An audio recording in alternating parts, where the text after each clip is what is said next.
E aí, pessoal do Moneymaker Podcast, hoje a gente está aqui com Casagrande, meu grande companheiro. Obrigado por mais um episódio. Prazer estar aqui. A gente está aqui com Daniel Oshiro, especialista em liderança. E o papo de hoje vai ser sobre pessoas, principalmente, sobre liderança e como ser um líder e engajar pessoas, né? Muito obrigado por comparecer nesse podcast, nesse papo. A ideia é um bate-papo, não uma entrevista. E se apresenta um pouquinho do que você faz hoje em dia. Obrigado de novo. De nada. Apresenta um pouquinho o que você faz. Antes de mais nada, obrigado pelo convite de vocês. Obrigado, Gabriel, por essa honra.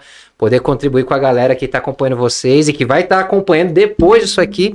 É muito legal, porque o que eu falo é algo que talvez devesse ser dito nas escolas. Devia ser algo que devia ser trazido desde a base. Porque a essência de todas as relações é a liderança. E eu vou trazer isso para vocês de uma forma prática, de uma forma leve. E eu costumo falar que liderar pode ser leve. E mais do que ser leve, liderar devia ser algo comum a todas as pessoas que querem ter paz, sucesso, querem chegar em algum lugar, viver melhor, terem melhor cuidado, contato com seus filhos, com sua família. Então a gente vai trazer isso de uma forma bem prática e leve para quem estiver assistindo conseguir entender, desmistificar e não achar que liderança é só aquela coisa do escritório, do mundo corporativo. De ser chefe, né? De mandar, ser líder é muito mais que isso, né? É muito mais do que isso. Apesar de que ser líder também exige que tenha um pouco de chefia. Sim. Sim. É necessário.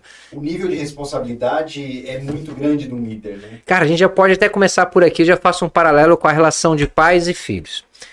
O pai é um grande líder, né? Assim como a mãe, naturalmente. Mas vamos usar a figura do pai aqui nesse caso. E hoje em dia a gente vê um grande problema na sociedade, a gente vê vários impactos sociais, vários psicólogos já estão falando sobre isso, particularmente nos Estados Unidos tem muito estudo apontando a relação do pai, porque tinha muito estudo sobre o impacto da relação da mãe na formação do jovem saudável. Hoje já tem muito estudo sobre a relação do pai. E o que acontece? Qual é o padrão do povo latino, nós aqui no Brasil? A gente entende que o pai ele tem que ser o amigo do filho. Da mesma forma, assim, de forma proporcional e similar, nas empresas, a gente acha que o líder, ou a pessoa que está na posição de líder, tem que ser apenas líder e o cara legal, gente boa. Temos que tomar cuidado. O que a gente tem de ponto comum, tanto na relação de pai, quanto na relação desse líder, desse chefe empresarial, vamos colocar assim, sim. É entrega de resultado. Só que a gente não sabe falar sobre entrega de resultado do ponto de vista de família. Qual é o resultado que o meu filho tem que entregar para a sociedade? Qual a gente não fala KPI, disso. né, que eu meço? Exatamente. Como que eu meço a performance, os indicadores dos meus filhos? Como eu meço o indicador de mim, enquanto na figura de pai? Como é que se mede isso? Por ser justamente um processo que no nosso coletivo inconsciente, ele é muito íntimo, de forma muito íntima. É como a gente fosse falar de sexualidade. Em alguns lugares, é difícil falar desses termos, dessas condições. Por quê? Porque envolve muita percepção individual e nós somos um povo emotivo, emocional. Inclusive...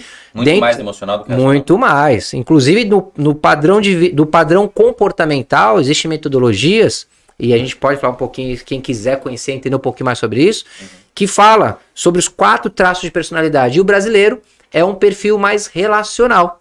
E isso tudo faz com que o processo de pai e mãe, da função de líder da família, seja um pouco confuso. Por isso que é como a gente ouviu o pai e a mãe falar assim, eu tenho que ser amigo do meu filho. Não. Você tem que ser pai. Você tem que ser pai, você tem que ser mãe do seu filho, que é um título 10 vezes acima do título de amigo. Porém, por desconhecimento, e talvez por uma fragilidade, uma certa insegurança de se distanciar do filho, acabam fazendo o oposto. Tentam ser amigo antes de ser líder, um pai, uma mãe, buscando essa relação com o filho, mas sem perceber acabam se distanciando. Muito interessante tudo isso daí, e você falando aí, eu fiquei aqui viajando nas minhas ideias, porque eu tenho uma filha adolescente. Olha que legal. A idade perfeita para... É muito bom. E para dar problema. Tudo isso que você falou, eu fui repetindo, realmente. Eu nunca pensei nessa questão de liderança com o filho. A gente... Eu falo a gente, generalizando, mas eu, né? Vejo que mais uma vez, eu vejo que o que eu espero é que ela seja uma pessoa ética, comprometida, uma boa pessoa. Uma boa pessoa. Agora, qual o resultado que ela... Como é que se mede isso? que ela vai entregar para a sociedade, realmente. Me faz refletir da importância de liderar. E aí, vários tipos de liderança. Total. Dentro de casa, a liderança do exemplo, a liderança do chefe, né? Porque tem a hora... Por que tem? Porque tem. Porque eu tô mandando. Tem a hora que tem uma hora que tem que fazer, não tem que ter a explicação. E com o passar do tempo, você, criança, você vai entender o porquê que você fez aquilo. Hoje, eu entendo muita coisa que eu precisei fazer porque os meus pais exigiam que eu fizesse e na época eu não entendia. Eu costumo dar palestra de educação financeira em escolas, em adolescentes de ensino médio e até crianças mesmo, de ensino fundamental. E o que eu costumo dizer para eles é o seguinte... Fugiu o fio. Fugiu o Eu tava falando... Você dá palestra nas escolas, no ensino médio, do porquê tem que obedecer os pais? Era isso? Fugiu. Tem problema, daqui a pouco volta. Vai. Eu vou lembrar e vou trazer a lógica. Mas, só para finalizar, a importância de... eu tava falando de saber o porquê que eu fazia certas coisas que você não entendia na época. O que eu costumo dizer nessas palestras é o seguinte... Quem nunca questionou na escola, para que eu estou aprendendo essa matéria? Total. Era isso que eu ia falar. Para que eu estou aprendendo essa coisa? Eu nunca vou usar isso na vida. Eu digo até para minha filha, você vai. Mas por que eu vou estudar física?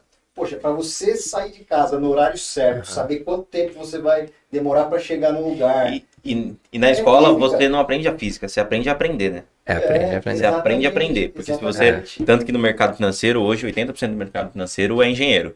Por quê? Porque o mercado financeiro fala, cara, você aprendeu cálculo 1, cálculo 2 e cálculo 3. Você vai aprender o que eu preciso. Você já aprendeu coisa difícil. Então eu vou te pegar aqui. E tem engenheiro em lugar de marketing, porque é muito número no marketing hoje em dia. Tem engenheiro em comercial, tem engenheiro em todas as áreas. Por quê? Cara, você já aprendeu algo muito difícil. Você já passou pelo teste do tempo ali. E agora você vai aprender o que eu quero que você aprenda. Então, entra nessa questão de aprender. Tanto que na faculdade o ensino é diferente. O professor não é um cara que está te ensinando. É um cara que está facilitando o seu aprendizado, né? Você que vai atrás. Você que tem que ir atrás. E essa questão de liderança, você quer complementar? Cara, só pegar o Carlos abriu aqui um ponto sobre... Às vezes o pai tem que dizer que tem que ser feito porque tem que ser feito. Sim. Isso, a gente tem um estudo sobre isso muito claro, que chama o estilo de tomada de decisão. Todo líder, ele tem 3 modelos de tomada de decisão. O processo é a tomada de decisão exercido pelo papel do líder ali, seja o pai, seja a mãe, seja o gerente, seja o diretor, tudo bem? 15% em média deve ser o modelo de tomada de decisão diretiva. É isso que deve ser feito. Por quê? Porque são contextos onde não há espaço para o diálogo, não há um tempo hábil para você negociar e observar o contexto, e a tomada de decisão precisa ser rápida, enérgica e cirúrgica precisa. Então, todos os tipos de... Depois ele vai entender o porquê. Exatamente. 60% mais... 20% aproximadamente, você tem que ter um modelo de decisão participativo. Ei, pessoal, time, filhos, vem cá. Papai e mamãe tem uma decisão que a gente precisa tomar. E a gente queria ver o que vocês acham sobre isso. Tipo uma viagem, por exemplo. Legal. Conforme vai subindo o nível de maturidade do seu liderado ou do seu filho, você vai inserindo ele no processo decisório daquele ambiente, daquele time, seja a família, seja o time profissional. Total. E ele vai aprendendo, porque ele tem que ser... responsabilidade. Exatamente. A responsabilidade precisa ser progressiva. Isso é uma grande falha nas empresas e nas famílias. Sim. Por quê? Porque a gente priva o liderado júnior e a gente priva o jovem das tomadas de decisões no intuito de protegê-los, no intuito de dizer para eles o seguinte: ei, calma, na hora certa você toma suas decisões, fica tranquilo, eu tô aqui agora. Só que quando chega a hora, via de regra, essa proteção elimina a capacidade do processo de aprendizado, que ele tem uma curva. Tudo que é voltado para tomar decisão e responsabilidade, existe uma curva de tempo. Uhum. E aí, de repente, a gente, enquanto líder daquele time, a gente fala assim, cara, agora preciso que ele saiba fazer isso. Só que por não termos esse conhecimento, a gente não consegue dimensionar qual era a curva de aprendizagem para certos tipos de decisões e a gente começa a perceber ou o filho jovem adulto com dificuldade de tomar decisões na vida, ou o profissional que é muito bom tecnicamente, mas tem insegurança de tomar outras decisões porque ele foi super protegido. Ou foi evitado que ele fosse exposto em situações de tomar decisões de desgaste. Então isso acontece muito. Né? A gente pode resumir em estresse. O estresse ele precisa ser assim, progressivo. Eu acompanho o Wesley lá no Gary, você conhece esse cara? Conheço, Ele Wesley, fala muito sobre ciência, né? Neurociência. E ele fala que o melhor antidepressivo que existe é a criança, desde pequeno, passar por pequenos estresses. Total. Que é você deixar ela resolver, né? Deixar ela resolver. E passar, lógico, não é de forma gigante, assim, mas é pequenos estresses para ela ir entendendo que a vida não é fácil, de forma, entre aspas, aqui, né, de forma lúdica, que a vida não é fácil, que a vida é muito difícil, que tem os seus percalços, que lá na frente ela vai, poxa, eu passei por tanta dificuldade e sobrevivi até aqui, todos os piores dias da minha vida eu sobrevivi, por que eu não vou passar por mais esse dia, né? Isso acho que é um aprendizado de valores, né? Total. Eu acho que passa por isso. Total. A criança, ela, no decorrer da vida, ela tem que passar pelos momentos, assim como foi aprender a engatinhar, aprender a andar. Os tombos, né? Caiu na hora de levantar, não é você demonstrar que você está preocupado com aquilo, e sim demonstrar que aquilo faz parte do processo de aprendizagem. É isso. Muito exemplo, né? A criança cai e fala, caiu, pronto, acabou, levantou, vamos pra cima, tá chorando, mas vai andando. Né? O tema não é falar tanto da questão família, mas eu gosto de fazer muito esse paralelo, porque fica fácil de compreender os processos dentro do mundo corporativo, do dia a dia da liderança, da carreira. No fim das contas, todos nós estaremos a maior parte da nossa vida útil dentro de uma empresa, seja nossa ou seja de alguém. E entender essa relação com a família fica mais fácil. E para fechar esse ciclo aqui de relação família nessa base, um conceito que é muito perigoso e os pais estão aplicando cada vez mais isso sem perceber, é o conceito de tirar a autorresponsabilidade. Exemplo, criança, vai lá e se machucou, criancinha de 5 anos, 6 anos, o que o pai fala? Parede boba, parede chata. Cara, a parede estava lá. Já estava explícito que isso ia acontecer. Só que quando vira adolescente, aí ele tem um problema na escola. Aí o pai fala, nossa, não acredito que essa escola não viu, que essa professora deixou acontecer isso. Cara, peraí. E como que ele vai se virar se você não estiver lá cuidando dele? Lá adulto, ele é só um reflexo do que ele foi forjado até os 13, 14 anos. Na linha geral da psicologia cognitiva comportamental, que é a principal linha que eu trago para dentro da performance corporativa, você tem até os 6, 7 anos a preparação e ajuste da personalidade. E dos 7 aos 12, aos 14, ajuste do caráter. E dos 13, 14 até os 18, 21, que dizem que é aquela fase, quando ele sempre fica rebelde, não é rebeldia. Só ele querendo exercer aquilo que ele já aprendeu. Porém, como era tudo sob seu controle, na hora que ele começa a fazer pelas próprias mãos e não sai do jeitinho que você projetou, porque você não dimensionou ao passar do tempo, parece que aquele é um jovem rebelde. Mas ele só está sendo fruto daquilo que você já plantou. E isso é super complexo os pais entenderem isso, porque dói no coração às vezes. Ele tá num momento de testagem do que já aprendeu. O Rodrigo fala que o jovem é um macaco com Ferrari, né? É isso, cara. Fechando esse ciclo, você hoje fala sobre liderança corporativa, mas o porquê que você chegou nessa posição? Da onde veio a sua história? Legal. Eu conheço um pouco da sua história, porque temos algo em comum, uma amizade, mas conta você, da onde você começou e da onde surgiu essa, poxa, eu sei falar de liderança, eu tenho um track record aí. Tá. Cara, liderança, assim, raras as pessoas, quando jovem, tinham o instinto de quero ser líder. Talvez eles quisessem ter alguma profissão, mas ser líder é algo muito específico e é algo que é pouco falado. Então assim, eu não projetei ser líder, nunca. Pelo contrário, eu adolescente fui um dos jovens mais inseguros que eu conheci, sofri muito bullying na escola, hoje é bullying, né, mas talvez até daria cadeia algumas coisas que eu passei na escola hoje em dia, vendo coisas do tipo você jogar dentro de uma lata de lixo, o pessoal arremessar laranja em você, ovo, aquelas coisas todas. De escola pública, né? Isso deve ter aqui em Santos, escola pública. Não foi uma infância fácil, uma adolescência fácil, mas assim, foi fácil comparado com a história da minha mãe. Eu gosto de associar o que eu faço hoje de liderança à origem dos meus pais. Então eu começo falando pela história da minha mãe. Ela com 11 anos fugiu de casa porque meu avô, eles moravam no meio do mato, interiorzão de São Paulo, e aquela família muito rústica, muito simples mesmo, e num episódio lá de violência, meu avô não tinha esse controle, então era comum naquela época, os pais eram muito agressivos. Num episódio de violência um pouco extrema, minha mãe fugiu de casa. E com 11 anos saiu do interior do meio do mato e entrou nesses caminhões e caiu na Sé. E morou na Sé, na rua, dos 11 aos 18 anos. E eu nasci, ela tinha 19. Então, particularmente, assim, minha mãe, ela passou talvez os piores jornadas que eu acho que eu já ouvi de histórias, sendo que ela não me conta quase nenhuma dessas histórias. Ela me poupa, eu acho que ela tenta me poupar. Você fica até mal em falar que você passa por dificuldade alguma vez. Eu não consigo, justamente. Esse é o ponto que me trouxe o gatilho principal para a liderança. Entender que aquilo que eu vivo nada mais é do que uma história que eu tenho na minha cabeça. Eu que tô achando que aquilo é ruim, porque tem alguém que viveu intimamente comigo, que tem algo muito pior e que me criou. E que me fez chegar aqui. Então, quando eu olho para trás nas minhas dificuldades, assim, cara, eu não tenho como ter dificuldade, cara. Você se tornou o homem que é por conta disso, né? Basicamente, minha mãe é minha referência. Eu olho assim, cara, quando eu olho minha rotina, às vezes estou sobrecarregado de demanda, aquela coisa toda que a gente tá na nossa busca do dia a dia de prosperar, de crescer. Eu vejo um pouquinho da história e falo assim, cara, peraí, não tem nada. Então ali foi uma preparação, eu digo assim, do ponto de vista, não dá nem, sistêmica, acho que é a palavra correta, tá? Existe uma área da psicologia chamada constelação familiar, gera uma preparação do meu sistema familiar para que um dia eu fizesse o que eu faço hoje. Perfeito. Por outro lado, meu avô foi para a Segunda Guerra Mundial pelo Japão, já estava no Brasil, voltou para o Brasil aqui, uma história super complexa. Minha avó, ela foi refugiada também por parte de pai. Mas ele é japonês? Ele é japonês, já estava no Brasil, juntou uma graninha para voltar para o Japão para defender o país. Não precisava, voltou para aquele senso de patriotismo exacerbado que o japonês sempre teve. Sim. Combateu, conheceu minha avó após guerra. Minha avó, ela trabalhou pelo exército japonês também, numa região chamada Manchúria, na China. Ela, com 30 anos, minha avó tinha uma pele, assim, totalmente estourada, assim, porque ela vivia numa área de 15, 20 graus negativo, servindo, dando suporte logístico. Sim. Então, olha a história deles, eu assim, cara, alguma coisa eu vou ter que ser nessa vida, cara. Porque...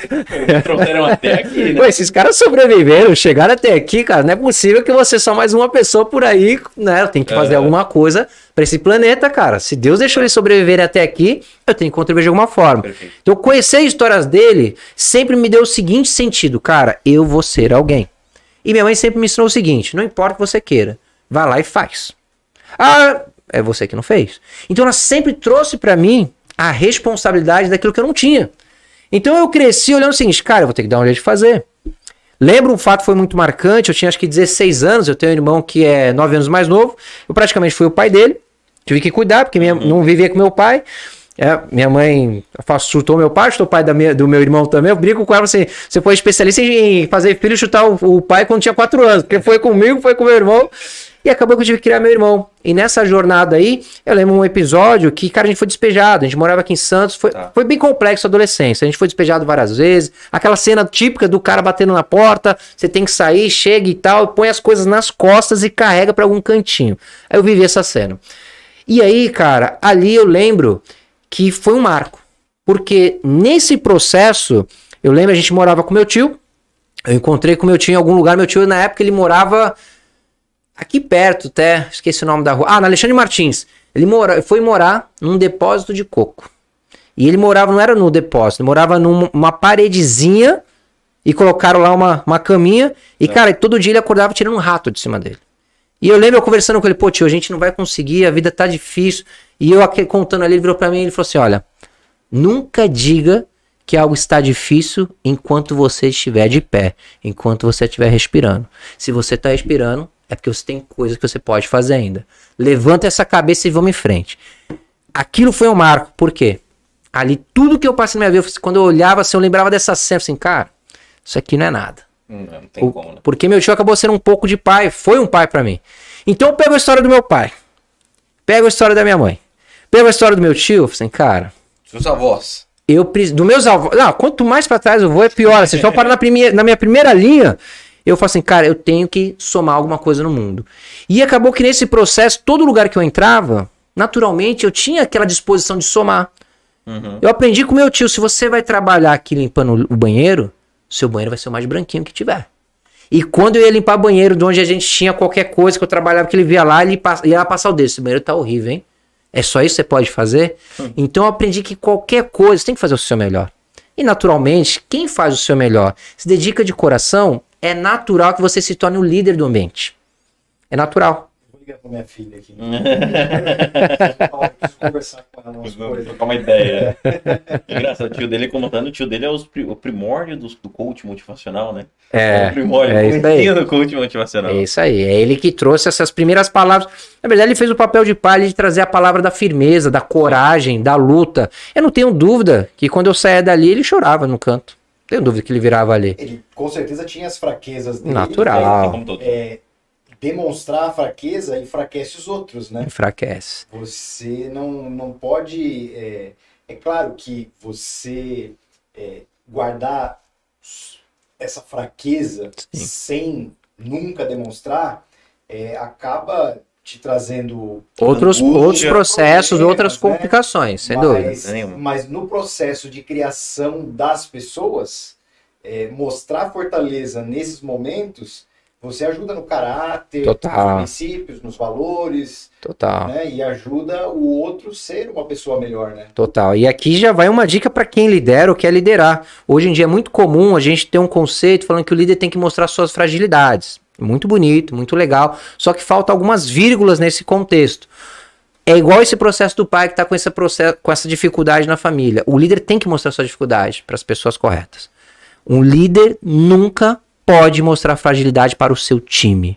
Ele pode mostrar fragilidade para o seu liderado e pedir para o seu líder e pedir ajuda. Ele pode procurar um terapeuta. Ele pode procurar um psicólogo, os seus pares, um profissional mais sênior, mas nunca para o seu time. A característica-chave de todo líder é inspirar pessoas. E ninguém se inspira com quem está fraquejando em qualquer que seja a circunstância. É preciso deixar claro que o líder ele não pode ser, não é forte, ele não é um super-herói, mas ele tem que saber onde que é a fonte de escape dele. Né? Nunca é no liderado, nunca é no time de baixo. Se meu tio tivesse virado para mim, tá foda. Não tá fácil. Vamos pedir só para Deus e eu não sei se a gente vai conseguir. Talvez eu não tivesse criado aquele gatilho de força e coragem como eu tenho hoje para buscar os desafios que eu busco. Sim. Perfeito. Assim é o líder também no dia a dia. Hoje eu não sou mais um líder de equipe, mas eu estou no mercado financeiro já há 18 anos e pude experimentar durante alguns anos dessa carreira liderar e gerenciar equipes, né? Não é uma missão fácil, porque as pessoas são diferentes. Total. Você tem que aprender a lidar com pessoas diferentes ao mesmo tempo, né? E realmente, o que eu percebi é que se você demonstra alguma fragilidade, a tua equipe usa aquilo como desculpa. Justificativa. Justificativa. Se até você não consegue. Para o insucesso. Total. E aí, quando você, como líder, vai cobrar o resultado, eu não consegui porque...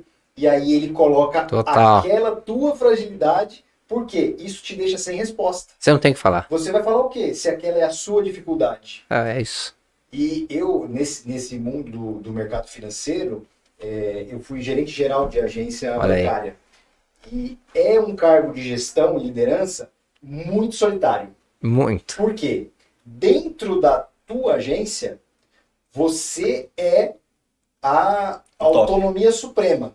O teu gestor, o teu líder, está muito distante. Muitas vezes não está com você, ele está distante. E assim, ele já ocupa um cargo diretivo dentro da instituição, no qual ele não tem como fazer o mesmo papel que você faz com os seus liderados ali do dia a dia. É aquilo que o Marcos falou, né? Quem cria a regra não joga, né? Exatamente. E aí, você acaba sofrendo muito. Total. E aí você somatiza isso no corpo, na mente. Total. E acaba aparecendo as fragilidades.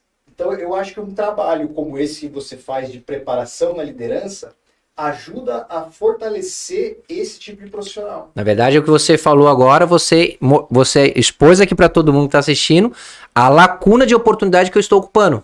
Sim. Ninguém cuida do líder.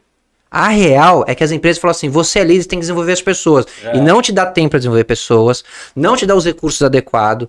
Existem estatísticas que, no mundo, as empresas deveriam investir, quer dizer, as grandes empresas que mais crescem investem em torno de 0,9 a 1,4 do faturamento em desenvolvimento de pessoas. Só que você vai na realidade do Brasil, é 0,3, 0,4. Ou seja, aqui na América Latina como um todo, Sim. não há espaço para o líder se desenvolver e ser preparado e ser cuidado. E aí foi justamente olhando isso, em 2015, 2016, quando eu estava numa empresa que era uma empresa de Dubai, que eu tinha uma posição de liderança, estava direto na governança, respondia para a diretoria, montava projeto, validava com o CEO da empresa, em inglês, aquela coisa toda. Ali eu enxerguei, cara, ninguém cuida dos líderes. Ninguém tá cuidando de mim, O cara é solitário, não era lá no banco não. Eu já fiz mentoria para gerentes de banco. Cara, é solitário todo o cargo de liderança. E ali eu vi, cara, com quem esse cara desabafa? Porque ele não pode desabafar com o time por conta disso, eu já sabia. Falei, não tem ninguém para desabafar. Cara, foi ali que eu fui começando a encontrar o caminho de mentor de líderes. Porque o líder precisa de alguém para desabafar e para conseguir auxiliar ele a encontrar caminhos para tomadas de decisões que são constantes e diárias e que vão gerar uma série de impactos que ele não consegue medir. Só que ele tá sozinho. Ali é onde entra o papel do mentor profissional. Cara, vem cá, vamos entender o contexto. Sai um pouquinho desse ambiente, baixa um pouquinho essa adrenalina. Ei, levanta a cabeça, vem comigo. Você tá enxergando isso aqui ali na ponta? Cara, não tô vendo. Você tá entendendo que esse fulano tem uma personalidade A, tem uma personalidade B, não tá alinhado? Você tá tomando uma decisão com base na sua personalidade, não é com base na dele. Não vai ter o resultado que você espera no tempo que você precisa? Ninguém nunca parou pra falar comigo. Claro, amigo, você tá de cabeça baixa, você tá no modo avestruz, eu sei como é que é. Eu te vi também. Você tem que trocar a roda do carro em movimento. Total skin the game, né? Total. É skin the... Liderança é skin the game. Porém... Só consegue ensinar se você... Exato. Porém, eu estou trazendo um conceito do mercado que, assim, quando eu falo com os RHs, às vezes a galera não concorda muito, mas é aquilo, né? Alguém tem que trazer alguma coisa diferente. Você não, para ser um bom líder, você não precisa aprender com seus erros. Indiscutivelmente, para mim, eu já tenho clareza disso. Você precisa ter o princípio da humildade de aprender. Eu carrego um pensamento comigo que eu ouvi isso, não fui eu que criei, eu acho que ninguém tem que inventar a roda, Claro. Mas eu tenho um pensamento que é o seguinte, aprender com os erros é a melhor forma de Total. aprender. Porém, você não precisa errar para aprender. Total. Você pode observar os erros dos outros e aprender com eles. Aprender com os erros dos outros, né? Inevitavelmente, você vai errar Total. e vai aprender em algum momento. Porém, você não precisa errar todas as vezes. Você pega o erro de alguém e acerta. Eu acho que isso é papel de um líder, né? Total. Observar os erros e não cometer. Nós chamamos isso de modelagem. Na verdade, isso já é uma teoria da psicologia da década de 70, que tomou corpo muito forte quando o coaching explodiu no mundo, e é o processo de modelagem. O grande papel do líder é ser um grande observador de resultados. Quando você estuda o processo de liderança, e tem várias teorias por trás, e não vou ficar entrando em todas elas aqui, basicamente o que eles fazem? Eles olham no retrovisor. Então chegou na década de 50, 60, começou as montadoras de carro a despontar no mundo. Começaram a crescer e liderar. O que os psicólogos organizacionais fizeram? Cara, eles foram lá, vamos olhar como que é a postura desses gerentes aqui. O que eles estão fazendo que eles estão crescendo mais que aquele outro ali, que aquele segmento? E os caras começaram a descobrir modelos de liderança que eram os impulsionadores do crescimento do resultado. Então, na teoria e na prática das grandes empresas, o processo de liderança é um processo de modelagem. Ele tem que ser um grande observador e tem que ter essa capacidade de trazer para o time dele, adaptando a realidade e cultura daquele ambiente, daquele time, das especificidades. E mais fino ainda, se der tempo da gente falar aqui, ele precisa trazer isso para o tipo de personalidade e maturidade de cada liderado que ele tem. É um trabalho muito difícil, né? Deixa eu só fazer uma pausa aqui. Claro. O pessoal da produção tá vindo ali. A gente tem algumas parcerias aqui para umas amizades. Que legal. Relacionamento interpessoal e networking. Exatamente. Que ajuda a gente na execução do negócio aqui. Hoje, a Os Forneria... Opa, deixa eu olha colocar só. essa câmera aqui. Deixa eu mostrar aqui para eles. Isso. Mandou aqui uns quitutezinhos pra gente aqui. Rosetas. Pesto, aqui tem pizza de portuguesa e marguerita. Olha que coisa linda, hein? Muito obrigado Os Forneria, a Tainá, que tá uma parceria. Aí. E muito obrigado também pro grandíssimo Cadu da Estiva Cervejaria. A gente tá tomando aqui, a gente começou a tomar. Maravilhosa, hein? É muito gostosa, né? Essa aqui é de maracujá. Depois a gente vai abrir a outra aqui, mas muito obrigado. Depois quando acabar o seu copo. Vamos essa pausa, vou deixar aberto. Pra não fazer... Pra gente não atrapalhar o segmento da conversa aqui. Muito obrigado. E agradecer também a Bárbara, da minha ME Digital, Pra quem quer fazer um podcast, você muito legal. Conversando. Eu já vou seguir aqui com eles também, cara. Muito bom. A estrutura aqui é sensacional e muito obrigado, Bárbara. Tamo junto. Só um petisco. Tá bom. Opa, sabendo que tem mais. Fico até feliz. Então, gravar o quê? Umas 3 horas. Tem um barril de 30 litros. Complementando só isso que você estava falando, tem um cara que a gente segue em comum, você também segue, o Joel, que fala que você não aprende a acertar errando, né? Total. Você aprende a acertar acertando. Acertando. Você aprende a errar errando. E aí você sabe que você não pode mais fazer. Mas acertar você aprende acertando, não é só errando ali. Sim, não, sem sombra de dúvidas. Mas é que existe uma máxima no mundo da aprendizagem que existe até um ditado popular. Sim, é errando que se aprende. Sim. Mas isso é um processo de evolução, né? Todo grande empreendedor diz que errou muitas vezes até acertar. O próprio Michael Jordan, ele diz, para eu fazer lá não sei quantos mil pontos, eu errei 10 vezes mais. 10 vezes mais. Então, assim, é natural isso. E na parte da liderança, na parte do empreendedor, do empresário, eu já conversei com vários e falo, cara, eu não precisei acertar várias vezes.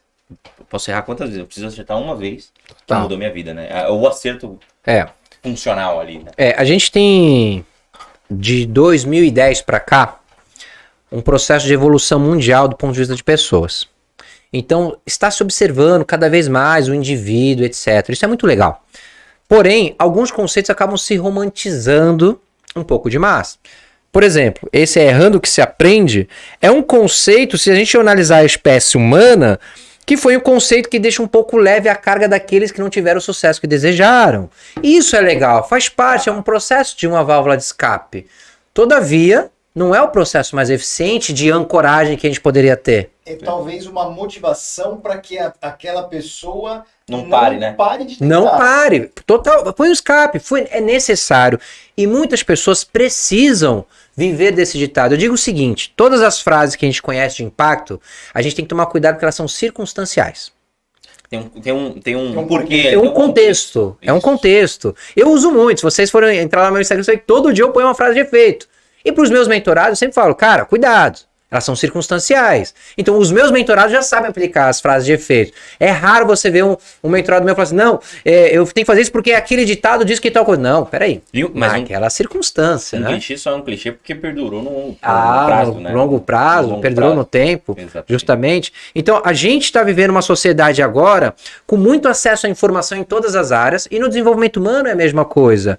Então, a gente está aprendendo a como aprender e estamos vendo quais são os métodos mais eficientes de aprendizado. Como é que a gente coloca a cobrança num nível que seja mais produtivo? E a gente já está descobrindo, na verdade, assim, a ciência já sabe disso, eu uso isso como base nas mentorias, existe uma capacidade produtiva de acordo com o perfil. Por exemplo, no segmento financeiro, existe um mindset, existe um modelo, uma personalidade já mapeada cientificamente que eu consigo dizer para vocês. Se tiver 10 caras aqui, você fala, ô Chiro, faz uma série com esses caras aqui para ver quem que vai ser o potencial melhor assessor. Garanto para você, de 10, eu vou falar 3. Para dar uma margenzinha de erro. 2 vão estar entre os melhores. Isso porque já existe um modelo científico que você consegue ter a percepção de quem tem as soft skills, as habilidades comportamentais, alinhadas com o tipo de negócio que vai ter mais performance. E é isso que a gente faz na liderança. Muitas empresas estão sofrendo com o gerente, com o diretor, com o supervisor que não entrega resultado. Cara, quando você faz um escaneamento dele, você vê assim, tá, vocês esperam que o cara tenha tais comportamentos, tais soft skills. O cara não tem. Ah, mas como é que desenvolve? Cara, tem soft skill que o cara não vai desenvolver. Não é dele, né? Não é do dele. natural dele. Da personalidade. Ele não vai conseguir sustentar isso, ele vai fazer na sua frente, na hora que você virar as costas, ele não faz. Você diz, mas ele faz, ele não tá conseguindo entregar. É claro, ele não tem. Não é o talento dele. Você forçou ele a mostrar que ele tinha aquela capacidade, ele precisa do emprego, ele não tem maturidade e fala assim, ei, eu vou fazer alguma coisa onde eu tenho mais talento e mais força, ele não tem essa habilidade. E, cara, é o famoso ditado, um pensa que engana, o outro finge que acredita. Isso é o que mais tem no mundo corporativo. Vampeta, né? Que dizia que ele fingia que jogava porque o Flamengo fingia que pagava ele. É aquilo, né? Você tem que, às vezes você tem um cara super analítico numa posição super comercial. E o inverso também, né? Pô, você pega ali, eu tenho, nitidamente, eu fiz engenharia super analítica, a gente é cálculo. Se eu não quisesse falar com ninguém durante a minha faculdade inteira, eu não falaria com ninguém. Só que, nitidamente, a minha personalidade é comunicação, é falar, é ser alguém que explana para o mundo as ideias. Então eu juntei essas duas funções na parte do assessor de investimento, querendo ou não. A gente trabalha muito com números, é super analítico, né, no dia a dia. Só que o assessor que mais tem destaque é o comercial. Então eu falei, poxa, eu uso a minha parte analítica na hora de montar uma carteira, na hora de desenvolver um estudo. Mas o comercial é muito mais forte, né? É pegar o seu talento e forçar o seu talento, né? Total. Ser consistente dentro do seu talento. E competência é um negócio que não é que você é competente ou é incompetente. Todo mundo é competente. O que pode acontecer é você estar no lugar errado. Total. Né? Existe uma parábola, eu sou ruim de memória para esse tipo de coisa, do elefante aí. É a idade. Não sei. A idade é sobre isso, né? Não é que você não serve para aquilo. Não é que você não serve. Você não está no lugar certo. O peixe é excepcional na água. Se você colocar ele para subir a árvore, ele vai ser terrível. Não vai servir para nada. Ele vai só atrapalhar quem está do lado dele. E é função de um líder identificar isso. Total. É o princípio da liderança. É entender de pessoas, para colocar as pessoas para fazer as funções aliado com a capacidade que cada uma tem naturalmente. Claro.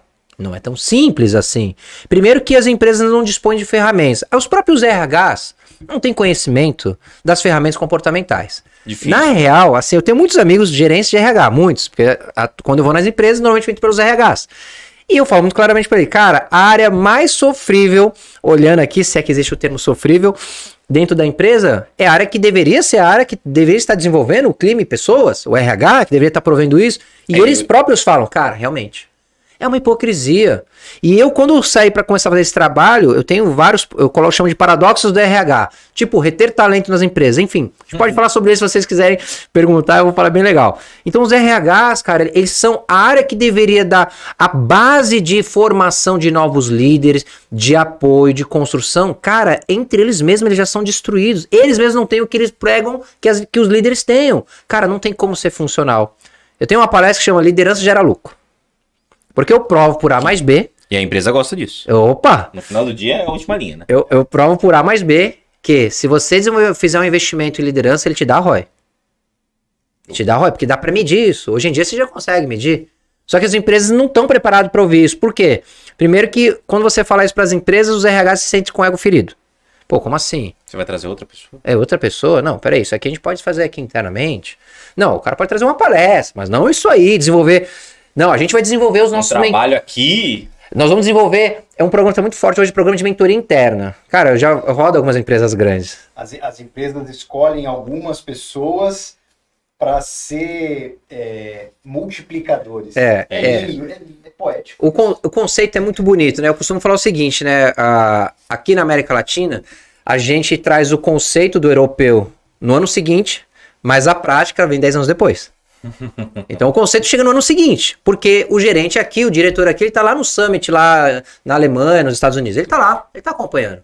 Ele traz o conceito, e ele traz o rótulo, fala, agora vamos implantar o programa que eu vi lá em Rotterdam, e que vai trazer o tal, e ele traz, põe o nome, põe o slogan, investe... Troca o nome do RH, troca o nome, gestão de pessoas, Human Talent, Talent in Acquisition, e vai botando lá, pessoas PO, vai colocando, cara, muito legal, e não tá errado isso, tá certo.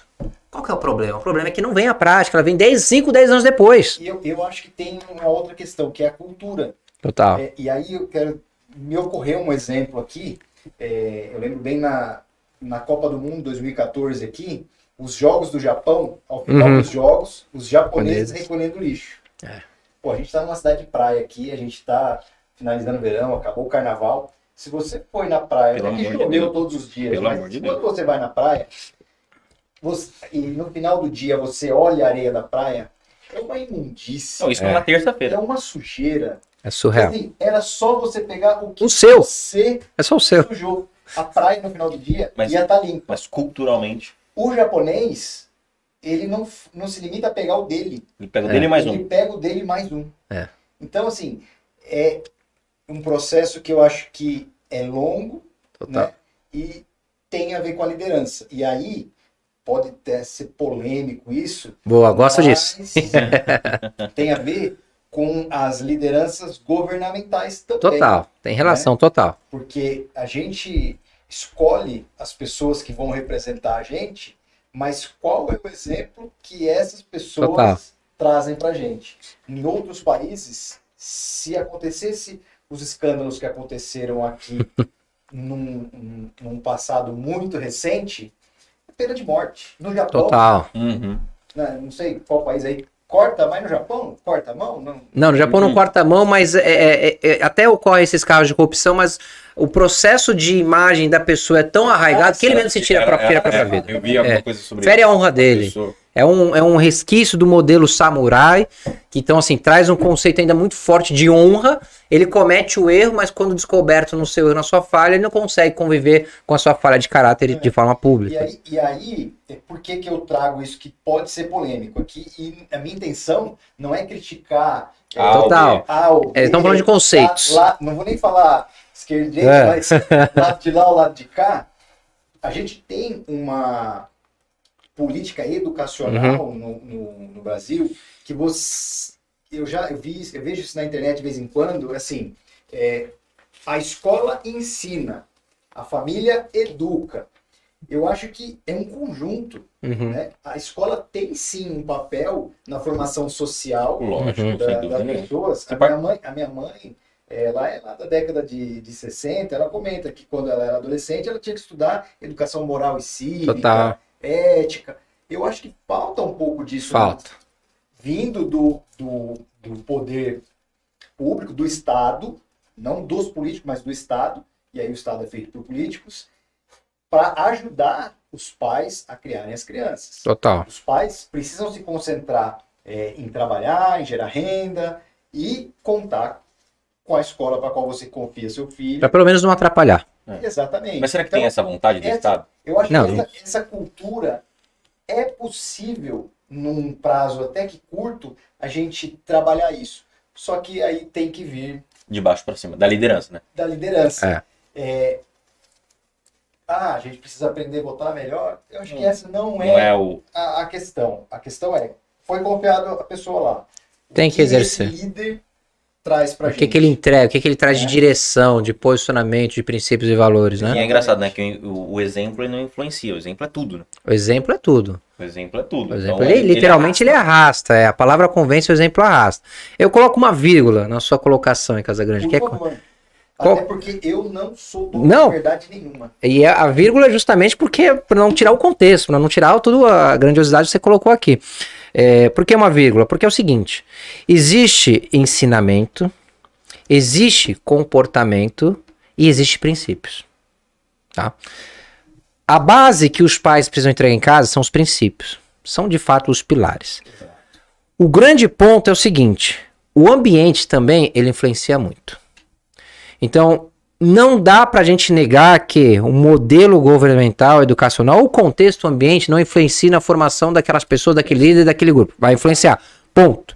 O que a gente pode e deve fazer enquanto líder de uma célula, de um local, de uma família, de um grupo, de uma empresa, é desconsiderar esse contexto. Imagine uma matriz SWOT, você desconsidera os fatores externos, você tira eles, assim, cara, nós vamos canalizar toda a energia aqui e apostar que 100% que a gente vai querer ali na frente vai acontecer a partir dos recursos internos. Por quê? Porque esse é um ponto de uma vírgula, tá? Eu sempre falo para os meus mentorados, cara, tirem todas as variáveis externas como fator influenciador na sua jornada de time. Olhando por exemplo, esse núcleo, né? Por exemplo, nos times, falta de recurso. Eu não tenho recurso para fazer isso. Cara, tira isso. Não, mas como que eu vou fazer como que eu faço se não tiver recurso? É isso que você vai começar a pensar, porque até agora você nem pensou como você pode fazer sem recurso, porque você não concebeu esse conceito. Vamos fazer esse exercício? Vamos. Então agora a gente não tem recurso, como é que a gente vai fazer? Como a gente vai fazer a partir daqui? Aí o cara começa a se coçar, bate na mesa, começa a coçar, não, pera, deixa eu ir no banheiro, deixa eu beber, cara, agora você tá me apertando, pô. E daqui a pouco o cara volta com uma ideia. Cara, sabe o que eu tava pensando? Tem o fulano da outra área que ele também precisa disso. Ele precisa de uma... então quer dizer que se eu fizer uma parte que ajude ele, cara, talvez ele consiga uma parte do recurso.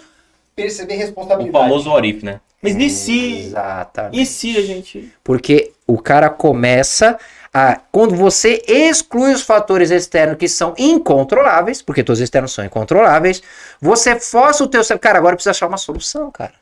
E o cara acha uma solução. E assim, eu tenho N casos aqui que eu poderia falar pra vocês. A gente pode chamar isso de a água bateu na Esse é o processo. Sabe quando você olha uma pessoa assim, cara, aquele cara no caminho é um amigo, uma pessoa querida e tal, de repente a água bate na bunda e o cara vai lá e faz?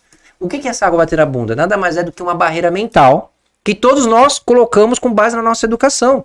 Na hora que você... Por isso que eu falo, a minha barreira foi muito baixa nesse sentido. Então, assim, para que o meu dia a dia hoje me faça enxergar que eu estou sofrendo, cara, vai ter que acontecer muita coisa. A água já estava muito em cima quando começou. Então, como a minha mente, ela concebeu o quê? O que é a lama, o que é a base, o que é o fundo do poço é realmente lá embaixo, então é difícil eu achar. O que eu faço com os líderes, com os gerentes, com os diretores? Eu faço exatamente isso. Assim, ei, cara, você tá dizendo que não tem solução? Então tá bom, então vamos piorar. Qual que é a solução, Chiro? A solução é ficar pior. Como assim? Sabe aquela história que roda muitas redes sociais, é uma história que é uma coach portuguesa, uma das maiores coaches da Europa, inclusive, sim. Susana Torres, se não me engano. Ela conta essa passagem, mas é de um outro cenário, que ela tinha que fazer 1 milhão em vendas, sei lá, tipo em uma semana. E ela saiu dali desesperada, e ela foi falar com uma pessoa, o mentor dela ali, e falou assim, cara, você não vai fazer 1 milhão. Como assim? Eu tenho que fazer, mas não tem como. Então, você vai fazer 3 milhões. A partir do momento que a régua dela foi triplicada, naturalmente o cérebro dela, que é uma capacidade infinita, nosso cérebro, de todos nós aqui, ele começou a achar soluções. Achou solução para 3, né? Para 3. E alcançou e bateu a meta. E isso acontece em todos os processos de liderança. Aqui com vocês, lá na maior empresa do mundo, na maior empresa do Brasil, na maior empresa de investimento, na maior empresa de qualquer segmento. O processo de criatividade, ele é proporcional à força de necessidade que cada um tem. Então, quando o líder se coloca numa condição, cara, eu tenho que achar, ele acha a solução, assim como uma mãe cria força para segurar o filho com um braço que pesa 30 quilos num penhasco de alguma coisa, e a mãe segura aquela mãe que mal conseguiria segurar 5 quilos de arroz. Porque ela fala assim, eu tenho que achar. Então, o nosso cérebro tem um potencial infinito. Supostamente, os dados de neurociência dizem que se conhece em torno de 5, 10% do cérebro ainda. Então, há mistérios, entre aspas, sobre capacidade, criatividade, que a gente desconhece. E que a gente sabe que a necessidade gera oportunidade. Então o líder ele precisa saber usar dessas ferramentas de forma lúdica, respeitosa e alinhada com a personalidade de cada um. Não adianta eu chegar aqui pro Gabriel, agora você vai fazer isso aqui, a mesma ferramenta que eu vou usar com ele não vai funcionar contigo. Sim. Por isso eu preciso saber quais são os 4 traços de personalidade que cada um de vocês possui. E o Gabriel tem um traço de personalidade analítico combinado com um comunicador. Por isso funciona para ele isso aqui. Uhum. Então para ele, se eu trouxer uma carga X de reflexão e de cobrança, talvez funcione, mas para ti talvez não funcione. E o líder precisa... O líder que não entende de pessoas, ele não passa de um gestor. Esse é o fato. Um gestor do negócio, né? Do negócio. E também tá tudo bem. Só que ele não pode se considerar um líder. Que é um dos erros que eu falo que o RH comete. O cara chega na posição e o RH fala assim, ele é o líder da área. Cara, o líder não deveria ser uma função. Tem que ser um título honrado que ele vai receber quando o time fala assim, esse cara é o meu líder. Quem é o líder? Ele. Não, quando o time indicar o líder, né? É isso. Nós vemos acontecer muito dos líderes naturais, aqueles que surgem dentro das equipes, as pessoas, os colegas de trabalho, respeitam mais essa pessoa quando ele fala do que a figura do chefe, líder. O que está na função supostamente de líder. Né? Eu acho isso interessante, né? Porque você, às vezes, nem quer estar naquela posição, mas você se torna a referência das pessoas. Você se torna exemplo. Total. Porque você tem qualidade no que você faz, no que você fala, você tem resultado. Você tem coerência Total. com o que você faz, com o que você fala e o resultado que você gera. Porque o resultado é incontestável, né? E ele falou tudo isso e ainda não falou de uma parte que eu gostaria que ele falasse um pouquinho, voltando um pouco a linha do tempo. Você teve uma parcela de tempo aí no Exército Brasileiro. Sim. Que eu não vou fazer uma pergunta, é óbvio que isso influenciou na sua liderança, porque você foi oficial. Mas me conta como isso influenciou, por favor. Cara, é assim, o processo de você ser um militar pressupõe que você vai dar sua vida por alguém. E, via de regra, pela sua nação, pelo seu país, por uma pessoa. Ou seja, você está ali para servir. O conceito de servir, por mais que talvez não seja dito nesse sentido, dentro das Forças Armadas, das Forças de Segurança Pública, mas a prática te exige isso. Cara, você faz o juramento lá, que você vai dar a sua vida, seja o que for necessário, até a sua morte, você vai fazer o que tem que ser feito pelo seu país e pela sua nação. Todos os juramentos são comuns, são parecidos e vão dizer a mesma coisa. Então, no seu inconsciente, você já é forjado a, cara, eu tenho que fazer algo por alguém. Esse é o parâmetro mais profundo que qualquer líder pode desenvolver. Porque o processo de liderança nada mais é do que um processo de servir. O verdadeiro livre não é aquele que cobra, é aquele que serve. Mas antes de servir, ele precisa ensinar o time o que o time tem que fazer para que ele possa ter condição de servir e não de ser um assistente do time, que são coisas distintas. O office do time, né? Exatamente. Isso é um ponto que eu percebia muito na minha época de gestor de equipes. Não vou nem dizer que eu era um líder. Depois não, que é isso, cara. Pode ser alguma. Hipótese alguma. Quando eu era chefe. Quando eu era chefe. O que acontecia era justamente isso. Na maioria dos momentos, a figura do líder acabava se tornando um assistente dos próprios funcionários. Total. Isso é terrível. É uma linha. Um ponto de dúvida, né? Um ponto de pô, faz isso. Como que eu faço? Não, por quê? Pro negócio acontecer, você mete a mão na massa. Você não para e fala assim, não, vem cá, deixa eu te ensinar aqui. Senta aqui. Não, você fala, não, isso aqui, daqui. Você vai, faz e... Tá. Lembra aquela... correria comer. Lembra aquela curva de aprendizado que eu comentei? Assim, naturalmente, eu fui líder em várias equipes, desde os 20 anos lá no Exército. Depois eu fui para uma empresa chamada Coca-Cola, que todo mundo conhece. Pequena, uma empresa regional aqui. Do Santos. Coca-Cola. Exato. Eu cuidava lá, com 27 anos, eu tinha 8 unidades que eu gerenciava, que eu liderava. Então era uma pressão absurda, cobrança por resultados o tempo todo, problemas acontecendo o tempo todo, problemas com pessoas, com áreas de apoio que na verdade eram mais áreas de guerra do que de apoio, enfim, aquele caos todo. Depois eu fui para outras empresas, enfim, tudo foi sempre assim, muita competitividade, muita demanda. E eu sempre tive comigo, era empírico, eu não tinha ciência por trás disso, depois eu fui estudar, me especializei, assim, tem quilos e quilos aí de diplomas de especialização, dezenas, talvez centenas de milhares de reais investido em informação para validar o que basicamente já tinha, muitas das coisas tinha feito empiricamente, foi assim meio que, acho que é por aqui, né? Pra quem não sabe, empiricamente, tentativa e erro. Tentativa e erro, literalmente. Quando explica assim, o nome é isso. Exato, cara, isso aqui, eu não acredito, cara, olha só que louco, eu tava certo e não sabia, qualquer coisa assim, né? Então, cara, o que eu fazia? Eu levava um tempo muito grande de preparação dos times. Então, são 3 pilares que eu recomendo para todo mundo que vai assumir um time. Primeiro, você tem que ter um seguinte discurso. Ei, eu vou ser o cara menos injusto que você conheceu. Tem que ser o primeiro discurso. Aqui você faz um negócio chamado alinhamento de expectativas. Todos os times, se vocês pegarem aí... Quem foi liderado? O Shiro. Cara, eu falei, puta, uma vez ele falou isso mesmo lá, cara. Eu lembro. Eu vou ser o líder menos injusto que vocês conhecem. Por quê? A maior guerra, o maior problema que existe num processo de líder liderado é a expectativa frustrada. E a expectativa é frustrada porque o líder ele começa com a expectativa aqui em cima. Ele gosta de chegar dizendo assim, cara, eu vim para somar, eu vim para trazer, nós vamos trabalhar. Qualquer coisa nesse contexto, por mais que traga coletividade, você subiu a expectativa lá em cima. Eu segui o que um pastor americano, Spurgeon, ele fala, né, cara, eu sou pior do que você imagina.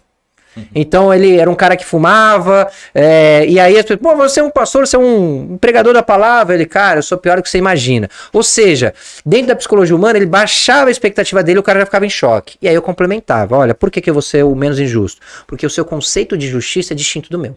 Agora vocês vão ter uma coisa que é diferente de mim. Tudo que vocês sentirem injustiçado, vocês vão poder chegar pra mim e falar, porque eu já tô baixando essa régua agora. Vocês não vão ficar falando nos 4 cantos. Né? Exato. Porque eu vou seguir o necessário pra gente alcançar o resultado. E eu vou ouvir quem não quiser alcançar o resultado. E eu vou estar junto se você não quiser alcançar o resultado. E eu vou ter algum lugar melhor pra você. De repente não é pro seu jogo, não é aqui. Cara, ali eu já eliminava todos os problemas de expectativas. Esse é um princípio básico que todo líder novo precisa fazer. O segundo, ele precisa mostrar pra esse time que ele não é o protagonista. O líder não é o protagonista. O líder é o cara das sombras. Eu gosto de brincar com os meus mentorados, às vezes são gerentes, são diretores, são caras que têm um certo status, e às vezes eles vêm um pouco reticentes, esse negócio de mentoria, como é que é? Eu falei, meu amigo, deixa eu te falar, eu sou o cara da sombra, eu não quero aparecer, você tem que brilhar. Só que é o seguinte, você é um ser humano precisa conversar com alguém, ele precisa ouvir uma palavra de alguém, ele precisa pegar um ponto de vista de fora. Cara, teu líder tem tempo pra te falar? Tua realidade lá de todos os líderes, não tem. Você vai contar a história triste pro seu time? É que eu faço, eu compartilho com ele pra eles entenderem o meu mundo. Não faça isso. Não faça isso, eles não têm que entender seu mundo. Não seja um filtro, nunca. De verdade. Olha aí. Eu digo que eu era uma rede. As coisas não passavam. E o que passava muito filtrado. Porque o peso não tem que estar sobre a equipe.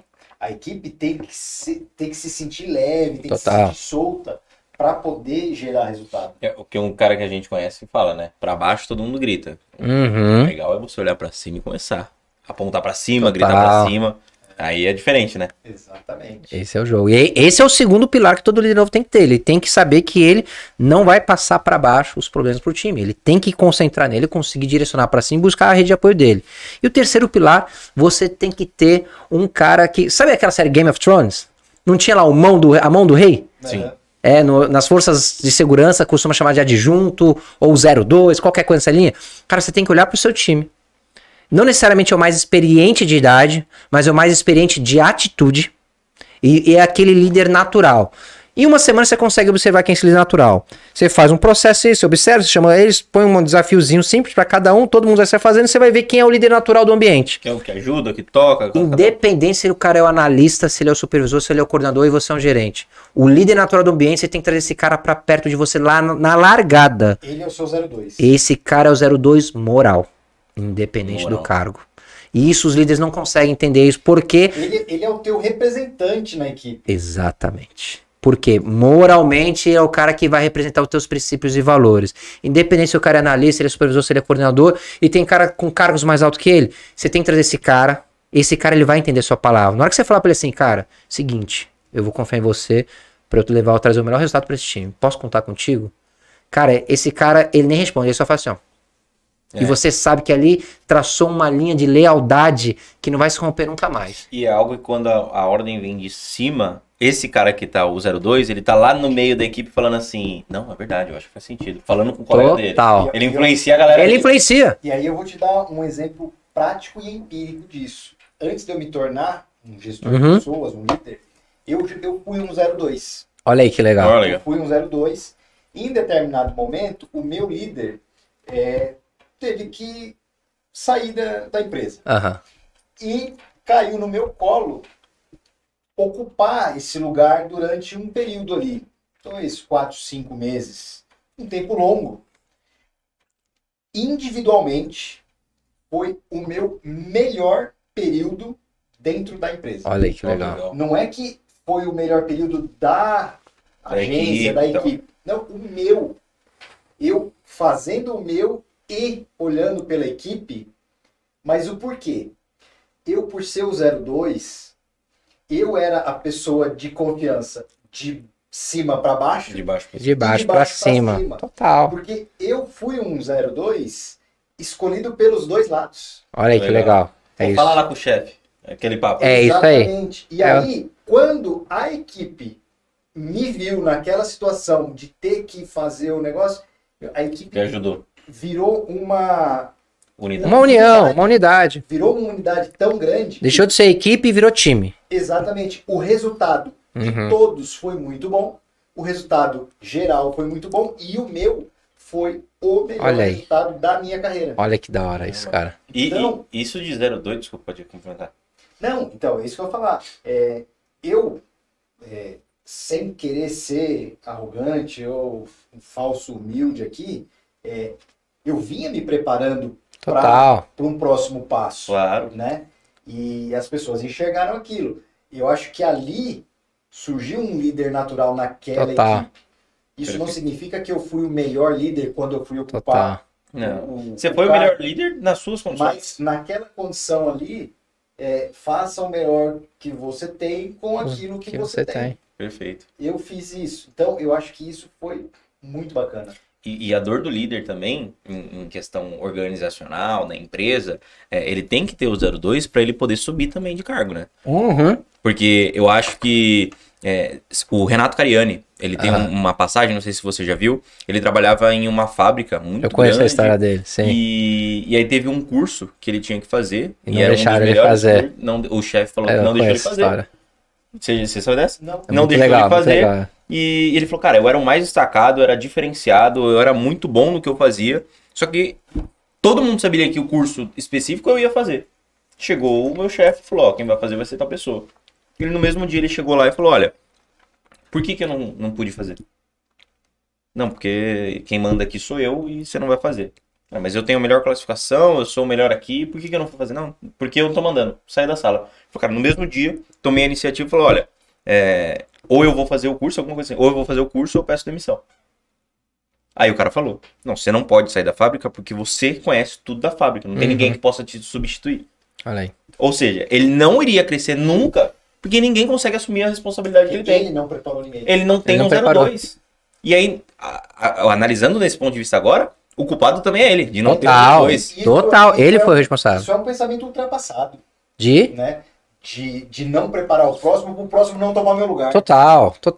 Isso aí é uma... Mas é ultrapassado mesmo ou a fala que é não, vamos lá, é assim... O líder prepara? Sabe, é o mesmo conceito de é comum, mas não é normal. Tá. É comum, mas não é normal, não deveria ser normal, porém é comum.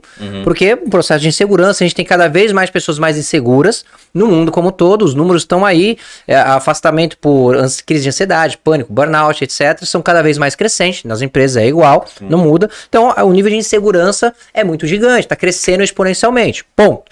Qual que é o ponto nisso aqui? É comum, mas não é normal. O que deveria ser o normal? A gente estava falando sobre o processo do líder no começo de carreira. E aqui esse já é um ponto do líder já visando o seu próximo passo. Então, um dos pilares, quando os meus mentorados me procuram, supervisores, gerentes, qual que é o nível? Eu quero crescer. É a primeira pergunta, tá bom? Quem é teu 02? Você já tem um substituto? Não? Você tem um plano de substituição? Esse cara já foi testado, já foi estressado, assim como aquele adolescente, aquela criança, progressivamente. Das 10 tarefas que você é responsável, ele já consegue fazer pelo menos 70% sem a sua presença. Ele consegue, inclusive, tomar a decisão e assumir o risco e falar, se eu cagar... Desculpa. Pode falar, Major. Se eu errar aqui, a responsabilidade é minha. Ele já consegue pelo menos em 70% do processo. Então você não tem um substituto. E aí o cara começa a dizer, putz, cara, eu devia então. Claro, meu amigo, a primeira coisa... Eu tenho alguns clientes nesse caso agora, nessa situação, neste momento, se eles assistirem, eles vão dizer, putz, eu tô vivendo isso aqui hoje, você tá me ensinando exatamente isso aqui. Não tem 02. Não tem. E o cara agora tá fazendo investimento, ele fez investimento nele, tá fazendo investimento no time, pra formar esse 02 dele. E o cara pode ser fantástico, né?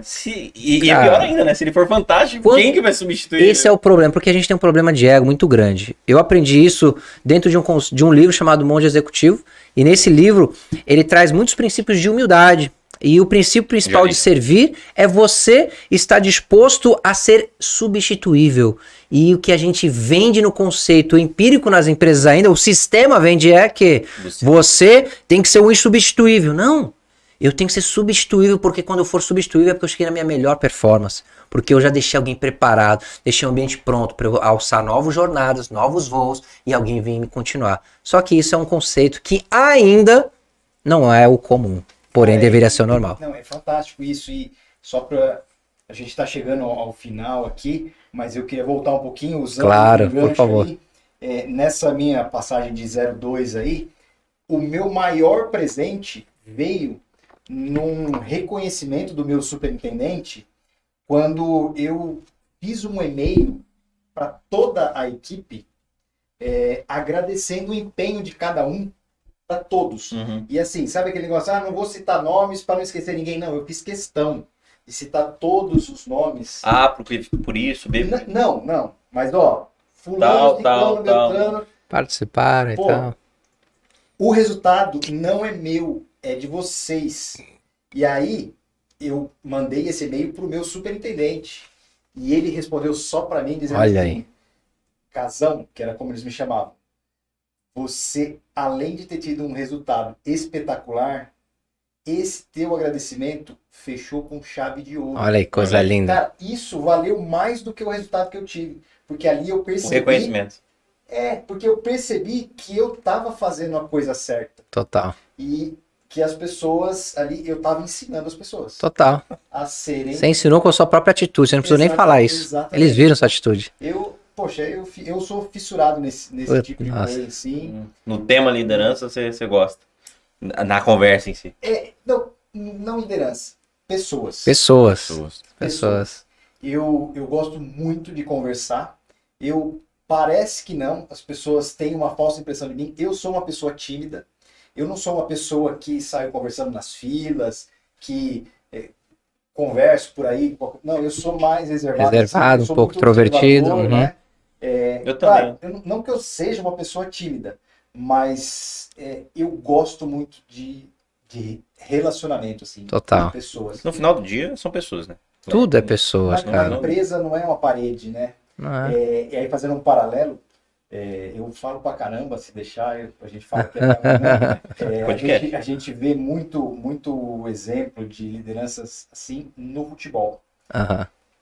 Quando perde, a culpa é deles. Quando ganha, o mérito é meu. A gente vê o contrário também, Total. mas bem menos. Nossa, vem. Total. Mas bem menos.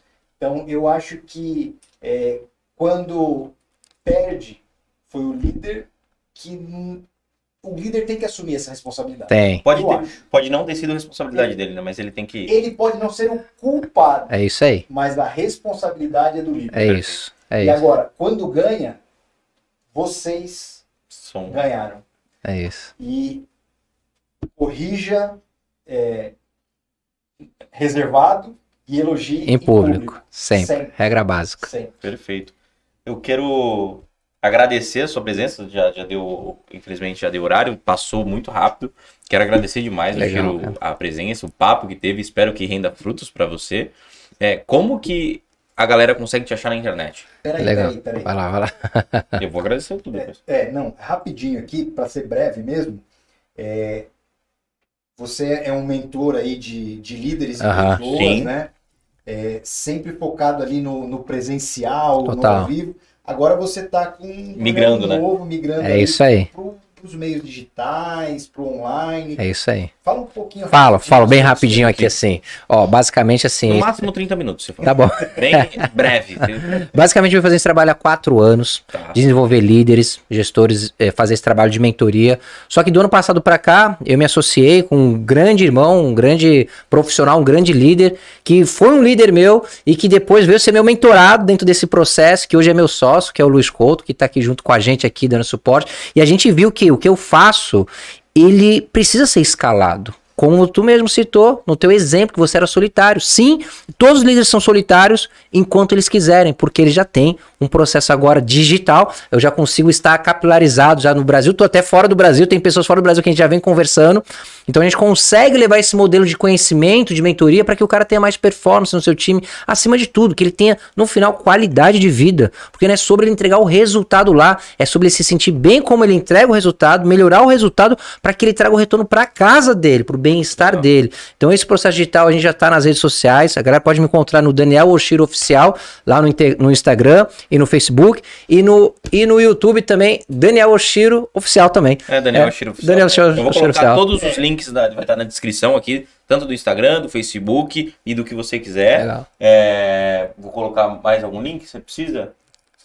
Tudo que você quiser vai São estar na esses. descrição. São se esses você e o quiser LinkedIn. achar. Hoje você acha que... Desculpa. Hoje você acha que conseguiu formatar um tipo de produto ou um treinamento no online. Então eu online não preciso estar com você para aprender a ser líder de verdade. Não, você não precisa estar presencial fisicamente, né? Hoje eu já tenho diversos clientes que eu nunca vi presencialmente, mas que têm resultados incríveis, transformações incríveis. E o mais... É medido. Porque é medido. Porque é medido, porque tudo pode ser medido. Então, hoje, com essa ferramenta do digital, a gente tem 4 produtos principais. A gente tem o líder de valor, a gente tem o liderança sem calça, a gente tem o programa de mentoria CAP, que é voltado para autoconhecimento. O líder tá perdido, não sabe para onde ele vai. Tem líder que tá na função de líder e o cara deveria ser consultor, especialista, e ele nem sabe. Legal. E ele tá lá lutando, tentando sozinho. Cara, tem um caminho para você enxergar, para você ressignificar, reestruturar a sua carreira e para um caminho mais produtivo, que faça melhor para você. Enfim, a gente tem uma série de soluções hoje que qualquer líder que estiver ouvindo isso aqui e tiver em qualquer dificuldade, cara, ele só não vai resolver o problema dele porque ele não tá querendo, porque a opção, graças a Deus, hoje existe e nós estamos aqui no mercado para ajudar os líderes a terem mais qualidade de vida e entregar os seus resultados, mas acima de tudo, alinhado com o seu propósito de vida, com aquilo que faz bem para ele. 4 anos só sobre liderança. Só sobre liderança. Excelente. Para te contatar, você já passou aí. Daniel Oshiro. Daniel Oshiro no Instagram. Daniel Oshiro Oficial. No Instagram, no Facebook. E no... Mas é essa forma que as pessoas te contatam ou tem algum... Tem algum site, tem algum... Cara, tem o site Líder na Prática, mas hoje em dia é Instagram. Olha, hoje é o conceito de gestão ágil. Então, assim, sem burocracia. Chamou em algum lugar, você pode chamar que eu vou responder, o Couto vai responder, a gente vai criar, a gente vai entender o que essa pessoa precisa. Em pouco tempo ela já vai ter uma solução e dificilmente ela não vai querer continuar. Porque as soluções são personalizadas e focadas em performance e bem-estar, que é o que a gente mais precisa. Legal. E tem alguma... Pode falar. Não, fala. Tem alguma mensagem final que você quer passar pro líder? Tenho, cara. Olha pra cá, vou até olhar pra essa câmera aqui. Pode ir lá. Olha só, líderes, não importa quais são as condições que você está vivendo nesse momento. Pode estar difícil para você pode até não estar achando que exista um caminho para você mudar o que você está vivendo, mas tem uma coisa com você, é o seguinte, nunca será as suas condições que vão determinar o seu destino, mas sim as suas decisões. Então hoje, se você está assistindo isso, toma uma decisão. Toma uma decisão de começar a mudar. Só de você tomar a decisão de que você quer mudar já é uma grande decisão. E se você precisar de ajuda, pode ter certeza, eu estarei aqui para te ajudar. Tamo junto e vamos para cima. Obrigado. Para finalizar aqui, eu quero agradecer mais uma vez a minha ME Digital, a nossa produtora aqui, onde a gente está gravando o estúdio, o pessoal da Os Forneria, que hoje propiciou aqui essa degustação. A gente não comeu muito para não atrapalhar, mas acabou, né? Tem mais um pouquinho ali que agora eu vou fazer a festa. O pessoal da Estiva, o Cadu. A Tainá da Os Forneria, né? E o Cadu. A Tainá da Os Forneria, o Cadu da Estiva Cervejaria, parceiraço nosso, já entrevistamos não. Já batemos um papo com ele aqui. Eu vou colocar um card aqui no finalzinho do vídeo, vai ter direto a conversa com o Cadu, que é uma conversa muito legal também. Que a gente pode fazer esse relacionamento com você. Que legal. Daniel Oshiro, muito obrigado aqui. Prazer te conhecer. Santana já te conhecia. O primeiro contato que a gente está tendo aqui foi uma grande satisfação mesmo. Aprendi demais com esse bate-papo. Santana, meu parceiro aqui já. Bom demais, assim. É sempre bom receber gente de energia alta, assim, né? Eu pelo menos... Contagia, né? Contagia. E com certeza eu vou levar muito do que nós conversamos aqui pro meu dia a dia. Sem dúvida nenhuma. Pra minha casa. Chegar em casa eu vou acordar minha filha. Levanta aqui. Que a gente precisa conversar. O líder vai começar agora. Mas é isso aí. Obrigado. Muito obrigado, gente. Obrigado, pessoal. Até a próxima. Valeu, galera. Valeu. Obrigado, hein?